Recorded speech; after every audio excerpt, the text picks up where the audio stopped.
दोस्तों, हमारे जीवन में अनगिनत घटनाएं होती रहती हैं और इन घटनाओं से हमें अच्छे और बुरे दोनों ही प्रकार के अनुभव भी मिलते हैं। अच्छे अनुभव पर हम लोगों को याद करते हैं, उन्हें प्यार करते हैं और दूसरी तरफ हम अपनी बुरी घटनाओं के बुरे अनुभवों पर लोगों को दोष देना शुरू कर देते हैं।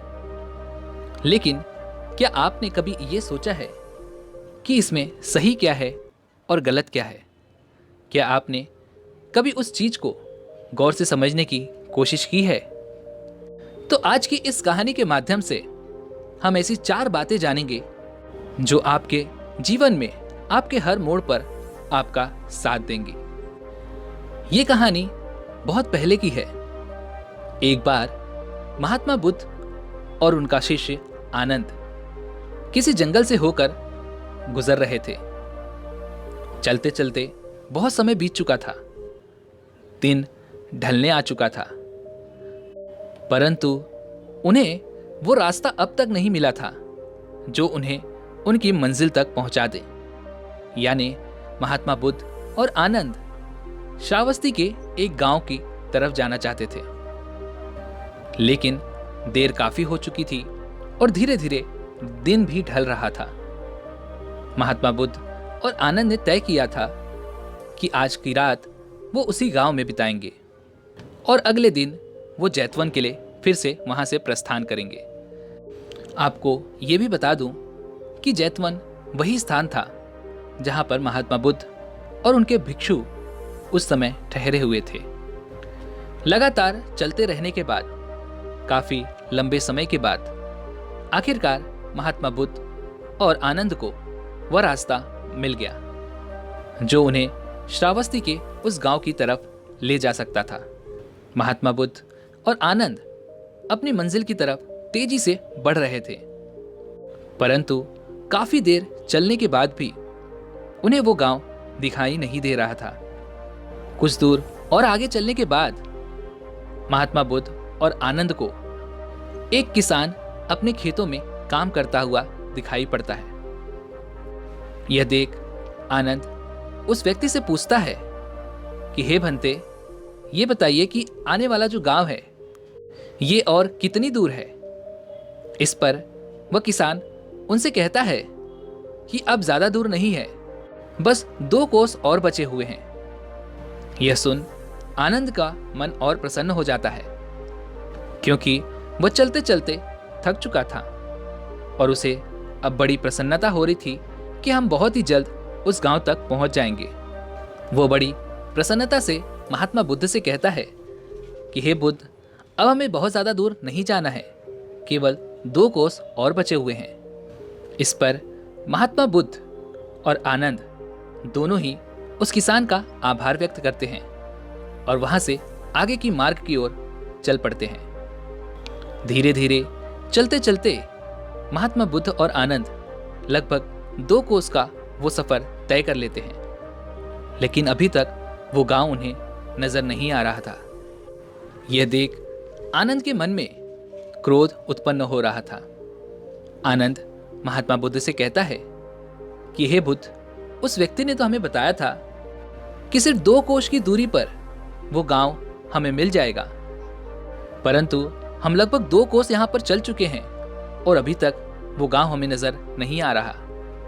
मुझे तो ऐसा लगता है कि उस व्यक्ति ने हमसे झूठ कहा था। इस पर महात्मा बुद्ध कुछ नहीं कहते। वो थोड़ा सा मुस्कुराते हैं और आनंद से कहते हैं कि हमें और आगे बढ़ना चाहिए। इतना कहकर आनंद और महात्मा बुद्ध फिर से उसी मार्ग पर आगे बढ़ते चले जाते हैं। कुछ दूर और आगे जाने के बाद आनंद को एक और व्यक्ति दिखाई पड़ता है जो कि अभी वन से लकड़ियां काटकर ले जा रहा था। उस व्यक्ति को देखकर आनंद एक बार फिर से उस व्यक्ति से पूछता है कि हे भंते, अगला गांव कितनी दूरी पर है? उस पर वह व्यक्ति आनंद को जवाब देते हुए कहता है कि ज्यादा नहीं, बस 2 कोस और दूर है। उस व्यक्ति से इस बात को सुनकर आनंद एक बार फिर से प्रसन्न हो जाता है और महात्मा बुद्ध से कहता है कि हे बुद्ध, शाम होने को आई है, हमें और तेजी से आगे बढ़ना होगा। तभी महात्मा बुद्ध और आनंद उस व्यक्ति का आभार प्रकट करते हैं और फिर से उस राह पर आगे बढ़ना शुरू कर देते हैं। धीरे धीरे आनंद और महात्मा बुद्ध ने एक बार फिर से 2 कोस का सफर तय कर लिया था, लेकिन अभी तक उन्हें वो गांव नजर नहीं आ रहा था। अब आनंद को और भी तेज क्रोध आने लगता है। वो महात्मा बुद्ध से कहता है कि हे बुद्ध, ऐसा लगता है कि उन दोनों व्यक्तियों ने हमसे झूठ कहा था। उनके कहे अनुसार हमें तो सिर्फ 2 कोस का ही सफर तय करना था, लेकिन हम लगभग 4 कोस यहां पर चल चुके हैं, परंतु ये गांव अभी तक हमें नजर नहीं आ रहा।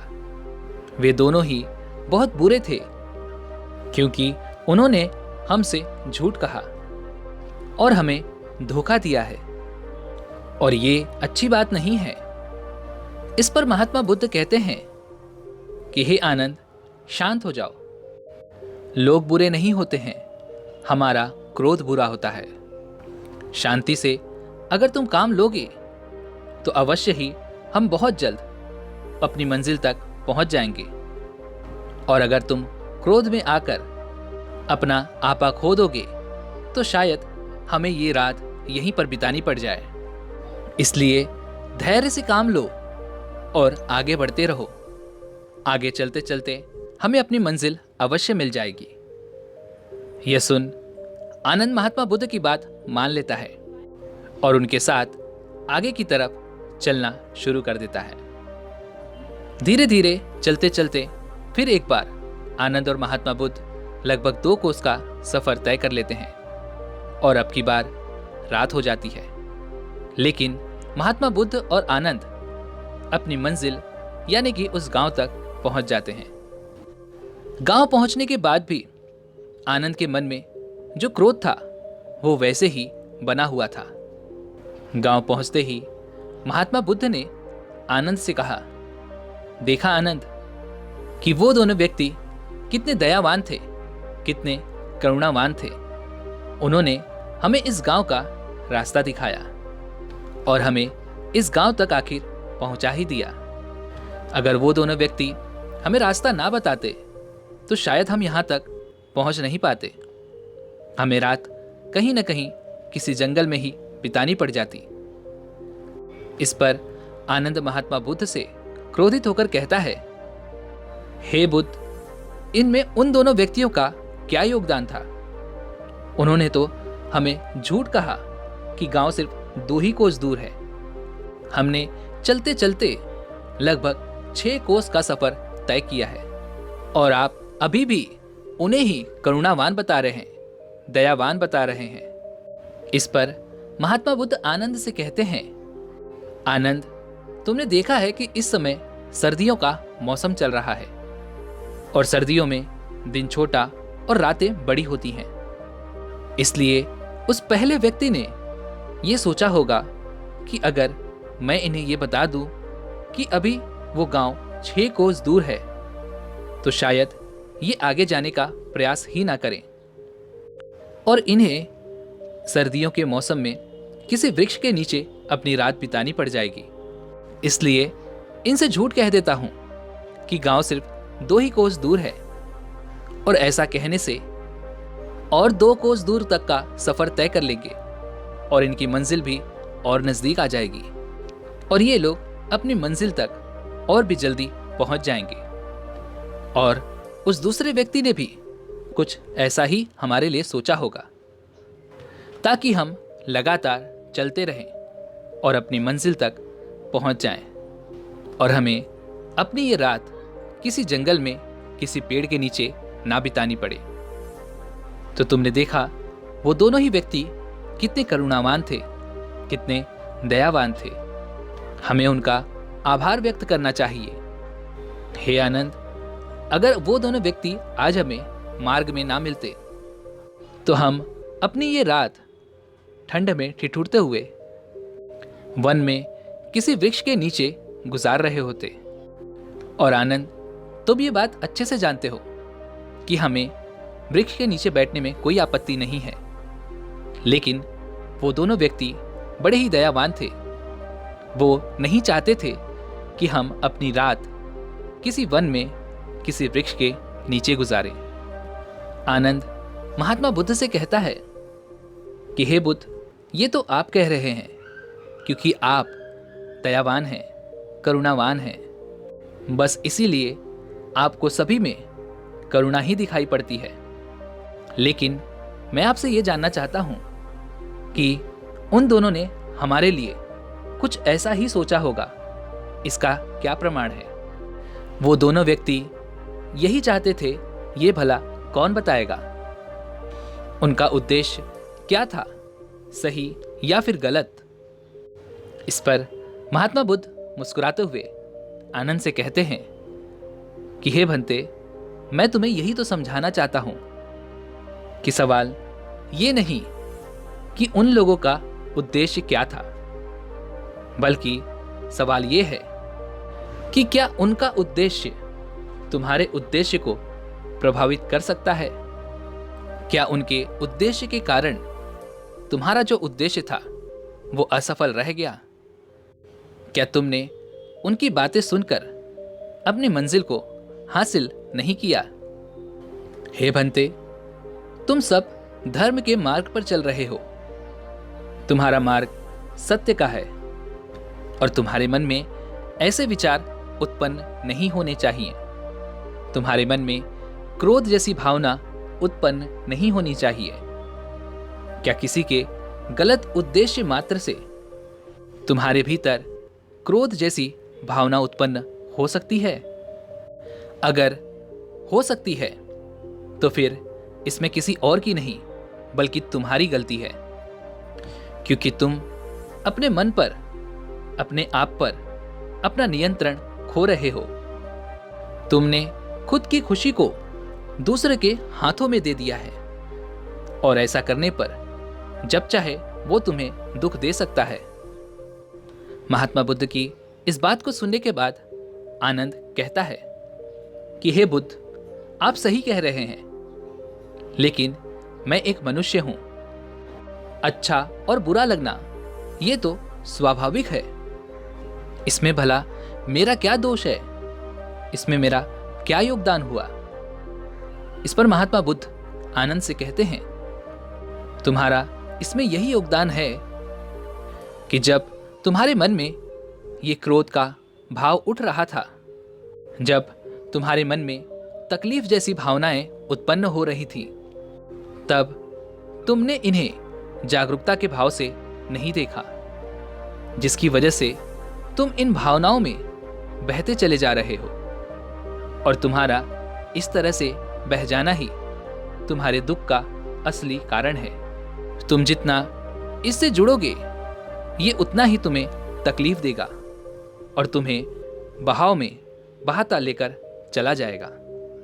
महात्मा बुद्ध की इस बात को सुनकर आनंद का क्रोध शांत होने लगता है और आनंद को यह भी समझ आ जाता है कि गलती उन व्यक्तियों की नहीं बल्कि गलती आनंद की है और इसके लिए वो महात्मा बुद्ध से क्षमा मांगता है और कहता है कि हे बुद्ध, आपने मुझे मेरी गलती बता दी, मुझे मेरी गलती का एहसास हो गया, मुझे क्षमा कीजिए।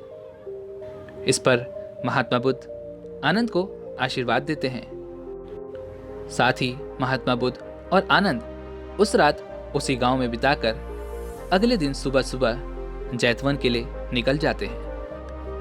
वैसे तो हमारे जीवन में ऐसी कई सारी घटनाएं घटित होती रहती हैं और उनसे हमें क्या सीखना चाहिए, महात्मा बुद्ध की ये कहानी हमें सिखाती है। लेकिन इस कहानी के अंदर ऐसी 4 बहुत ही जरूरी बातें हैं जो मैं आप लोगों के साथ साझा करना चाहता हूं।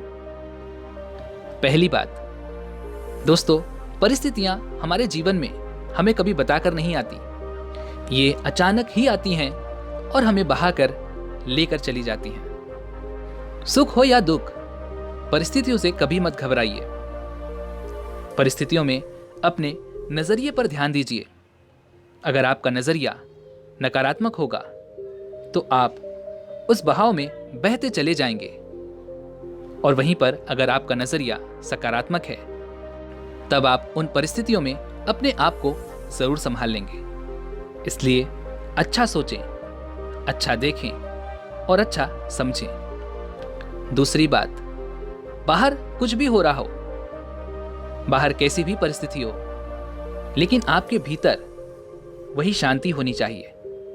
आप उन परिस्थितियों के प्रति जागरूक होने चाहिए, अन्यथा आप भी उस परिस्थिति के शिकार हो जाएंगे और ना चाहते हुए भी आप ऐसी गलतियां कर बैठेंगे जिस कारण आपको अपने पूरे जीवन भर सिर्फ पछतावा ही होता रहेगा।